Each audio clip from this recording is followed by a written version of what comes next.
The relationship between a parent and child develops and shifts over the course of a lifetime. At first, when a child is born, it is the parent who is there to take care of the child, to nourish them, to help them develop into a little person, into a toddler, and then from a toddler to an adolescent, and then from an adolescent to a teenager, eventually into an adult. And then there is a shift that takes place over the adult years. Whereas the parent was always taking care of the child, always concerned about the child's physical and emotional well-being, the child, as they grow further and further into adulthood, then begins to take care of the parent, to be concerned about the parent's physical health, the parent's emotional health. And over the course of time, the child is constantly concerned about the parent, just as the parent was concerned about the child.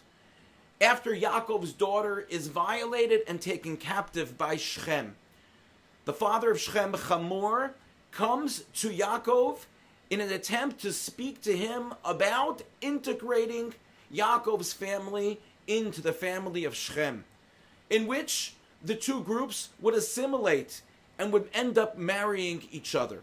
We find something, however, which is startling. Just a few weeks ago, when Lavan spoke up before his father Bisuel, Rashi comments that Lavan is identified as a Rasha, as an evil person, because he spoke before his father. And yet we find that the beginning of a conversation seems to take place by Hamor and Shechem, but Yaakov seems to be completely out of it. The Torah records that Yaakov's sons answered Shechem and Hamor, and not Yaakov himself. And one would think that it was disrespectful for Yaakov's sons to speak in place of their father, particularly in this very serious matter regarding the future of his daughter Dinah. The Dubno Maggid Zecher Tzadik Livracha explains that while in most cases a child should never speak nor walk ahead of his or her parents, but there is an exception to that rule.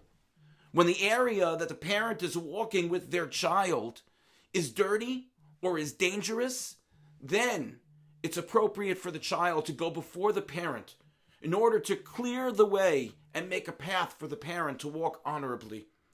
Yaakov's sons were so horrified by what transpired to their sister Dinah that they saw themselves as respecting the honor of their father by responding to Shechem and Hamor in his place.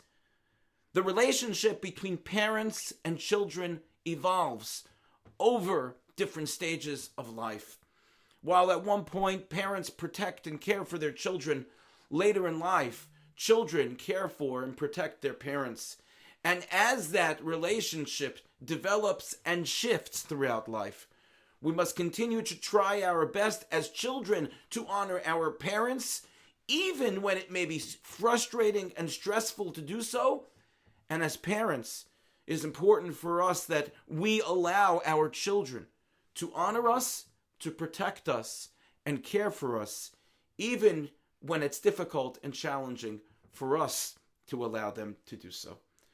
Thank you for listening, and have a good Shabbos.